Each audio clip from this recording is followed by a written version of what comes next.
Yesterday, I was scrolling through social media, as I do, looking at different yoga teacher topics. That's like my favorite pastime, is just to read through comments and questions that yoga teachers have for other yoga teachers.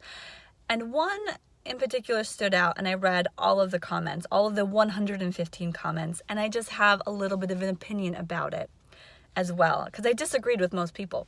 So the question was, as a yoga teacher, what would be the most important thing to teach in a beginner class or workshop that's when you only have 2 hours? And so I was like, that's really interesting because I love teaching beginners. Of course, I'm going to leave a comment, and I love to share to yoga teachers how to teach beginners. So this is right up my alley. And I'm curious if a lot of the commenters or posters were yoga teachers who taught to beginners or who specialized in it, because a lot of them I kind of disagreed with.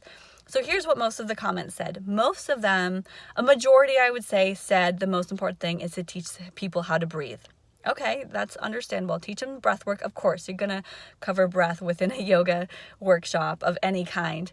A lot of people said you should teach them other things beyond poses, because yoga is so much more than just the poses. So the 8 limbs, all the other things. And I was like, in 2 hours, oh my gosh, okay.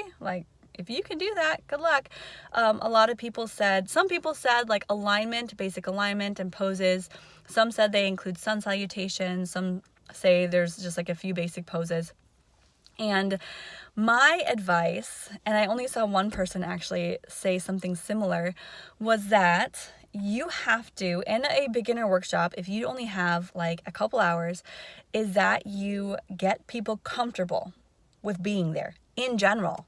And if that means, what usually that means is starting with like an introduction and having a conversation with each person.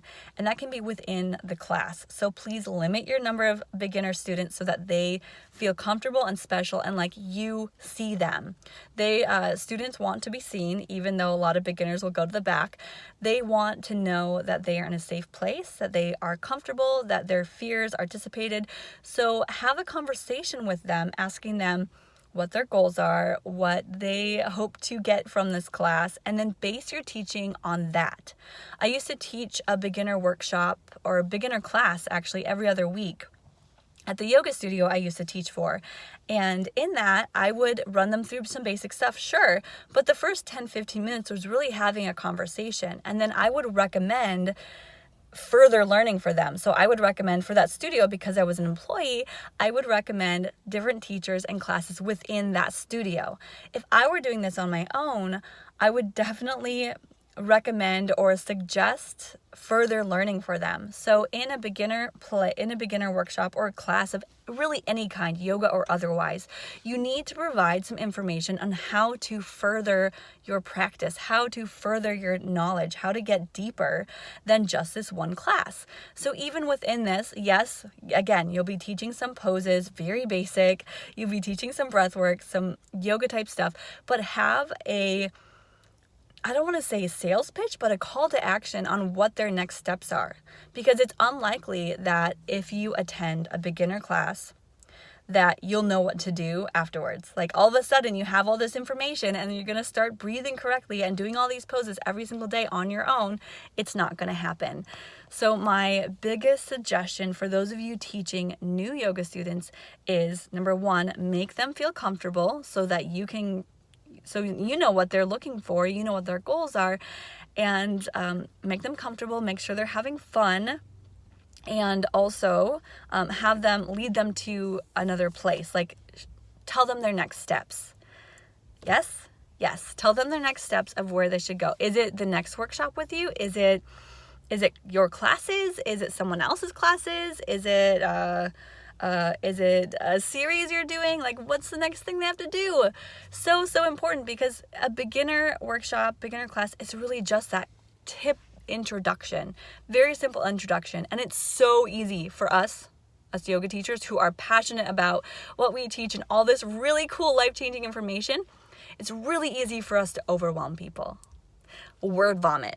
like, oh my gosh, all this stuff. I want to tell you everything. I got to tell you the yamas and niyamas, all about the healthy living, all about yoga's not just about the poses, but you've got the doshas and you got, so it's so easy to overwhelm people. So biggest suggestion, very basic stuff to teach people in a beginner class or workshop, and then have a place to send them for further knowledge, further information, if that's the path they want to go on. Make sure they're comfortable and they have fun, and ask a lot of questions. Make it a conversation. That is my advice, and that's what I thought about that post that I saw on social media.